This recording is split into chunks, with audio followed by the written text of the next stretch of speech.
Hi everyone. Today we will deal with some common errors in English grammar. And if you are making these errors, you will learn how to correct them. This lesson includes 4 very common ones: tenses, subject-verb agreement, question formation, and the use of the apostrophe. Let's get started with the first error, the error in tenses. So what are tenses? We have 3 main tenses: the present tense, the past tense, and the future tense. The present tense deals with anything that is happening right now. The past tense indicates that something has happened in the past. And the future tense indicates that something will happen in the future.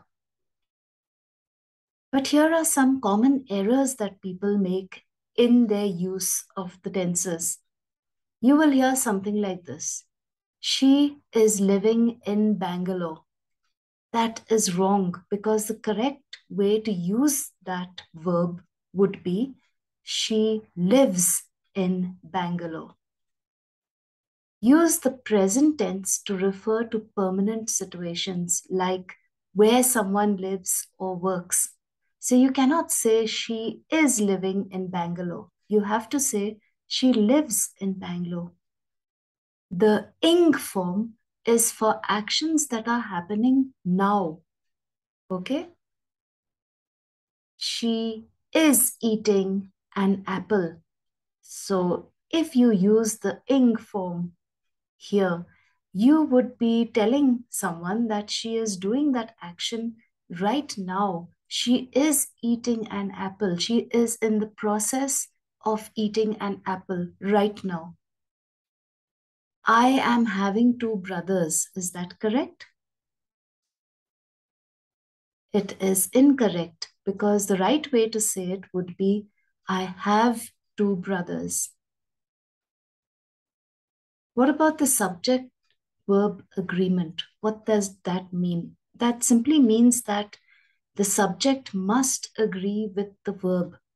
The subject of the sentence must agree with the verb in the sentence. So what is the verb? The verb is the word that shows action. And the subject is the main person or thing mentioned in the sentence. In this case here, I has a dog. I is the subject. Has is the verb. Now, is the subject agreeing with that verb? No, it isn't. You have to say, I have a dog, not I has a dog. Why? This is the rule. I, you, we, they are plural nouns, and any other plural noun. They would have the verb have, walk, run, drink, play, sleep, jog, dance, skip, write, etc. The present tense form, and don't add s to the verb. You cannot say haves or walks or runs. For example, I cannot say I runs, I drinks, I plays. You have to use it in the present tense, like I have, I walk, I run, I drink, etc. Or you have, you walk, you run, you drink, etc. Or we have, we walk, we run, etc. They have, they walk, they run, they drink, they dance, they skip, they write. So don't ever add s to a verb if you are using a plural noun like these: I, you, we, they. What about if you are using singular nouns like he, she, it? Then will you add s? Yes. So your verb in this case would be has, walks, runs, drinks, plays, sleeps, jogs, dances, skips, writes, etc. So I could say he has, he walks, he runs, he jogs, he skips. She drinks, she plays, she sleeps, she jogs, she dances. It walks, it has, it drinks, it sleeps, it writes. You get that? So add S to the verb if you have a singular noun. Of course, there are some words that you may get confused with because they act as singular nouns as a whole. I'll tell you about it in a while. Radha sleep at her aunt's house. So is this right? Is the noun a singular one or a plural noun? Are we talking about one person or more than one? It is one person, right? Rather, one person. So what should you say? She, for example. So she sleep at her aunt's house? What about Brian and Bertha plays chess every day? Now look at this. Brian and Bertha. Are we talking about one person? Is the subject singular or plural? Look carefully. Brian and Bertha. What about there is 5 cats on my couch? What's the subject here? Are we talking about the cats or the couch or there? What's the subject? So the subject in this case would be cats, right? What about everyone were present today? Now, this is a very common error, and I hear these kind of errors very often. Now, it is confusing, no doubt, because you are talking about everyone, a whole lot of people. And yet, when you consider it, you have to consider everyone as one whole. All right? Similarly, look at this case. There are a bunch of keys on the table. So we are talking about keys, no doubt. How many keys? We don't know. Many keys. But then what is the subject in this sentence? Clearly, the subject is a bunch of keys. So you will say that it is a plural subject, but no, it isn't. Because if you look carefully, you can see that the sentence says there are a bunch of keys. So we are talking about one bunch of keys, just one. So it is a singular subject, a singular noun, a bunch of keys, a meaning one. So did you find all the mistakes in these sentences that are in front of you on your screen? What's the mistake in the first one? Radha sleep at her aunt's house. It should be Radha sleeps at her aunt's house. Then it should be Brian and Bertha play chess every day, because that Brian and Bertha is a plural noun, right? There are 2 of them, Brian and Bertha. So play, not plays. If you look at the rules written there, in green, you can see play there. For plural nouns, you have to use the word play, not plays. Then look at the sentence in yellow. There is 5 cats on my couch. So here we are talking about 5 cats, a plural noun, more than one cat. So there are 5 cats on my couch. What about everyone were present today? Like I said, even though we are talking about a whole lot of people, everyone, the meaning is one group of people, one only. So everyone was present today. All right, I hope that was clear. Similarly, in the last example there are a bunch of keys on the table. We are talking about one bunch of keys, just one. So there is a bunch of keys on the table.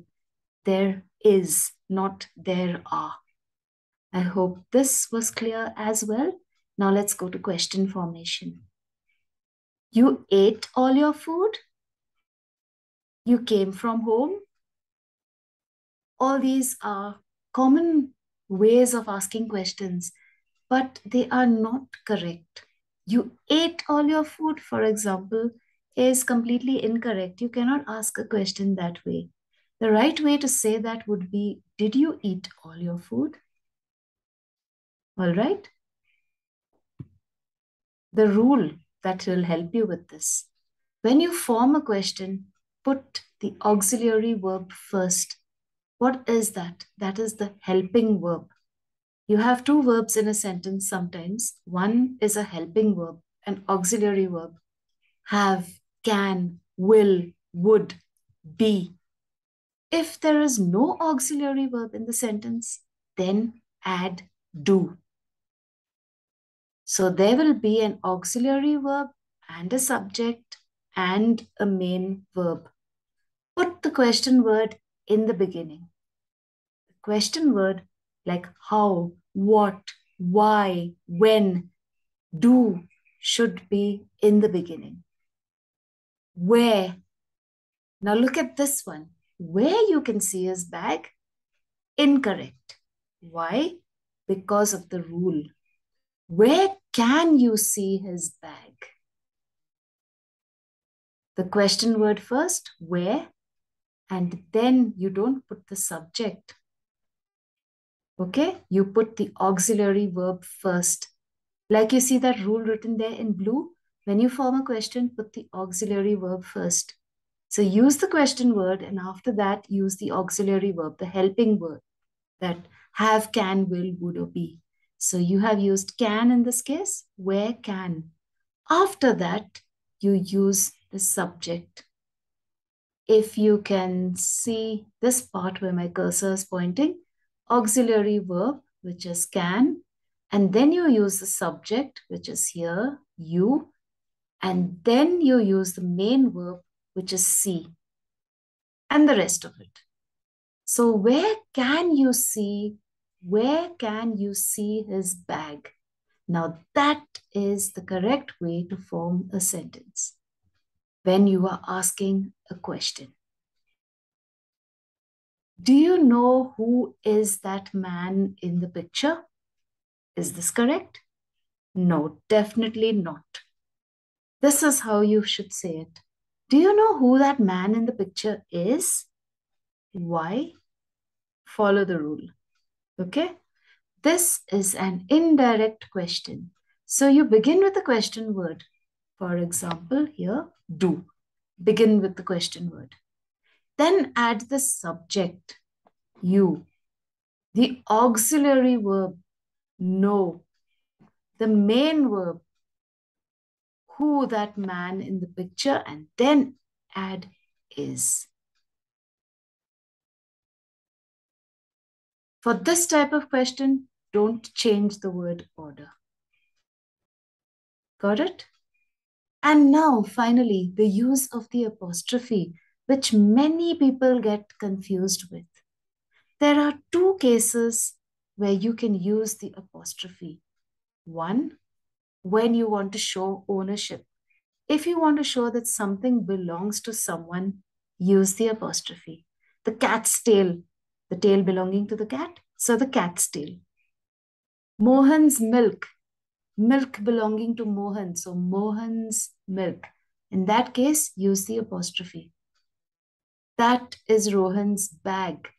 I have seen Mary's test paper. And please note, see how the apostrophe is used.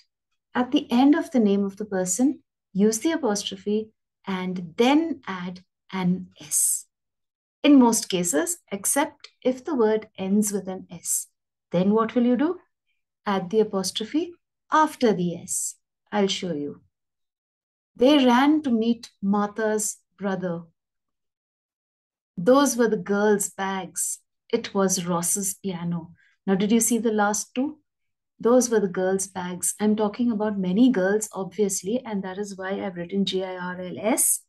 If it was one girl, I would have said GIRL apostrophe S. But because I am talking about many girls, I have to say GIRLS apostrophe. Those were the girls' bags. And look at the last example. It was Ross's piano. I'm talking about one person here, but his name is Ross and it ends with an S. So I have to put the apostrophe after the S. It was Ross's piano. But when I say it, I will say Ross's. Just like Rohan's, Mary's, Martha's, girls, Ross's. I cannot say girls's. I would have to say girls' bags. There is another case in which you use the apostrophe. When? You use the apostrophe when you have left something out. Apostrophes are also used in contractions when a letter is missing. And when you use that apostrophe, place it exactly where the letter is missing. Place the apostrophe in place of the missing letter. For example, I can't see in the dark. It is actually I cannot see in the dark. The full form is cannot. The contraction is can't. So CANNOT. Okay. Now, because it is CANNOT, but N and O is missing from here, you have to put the apostrophe right there. Look at the second example. He's a good boy. He is a good boy. The full form would be he is a good boy.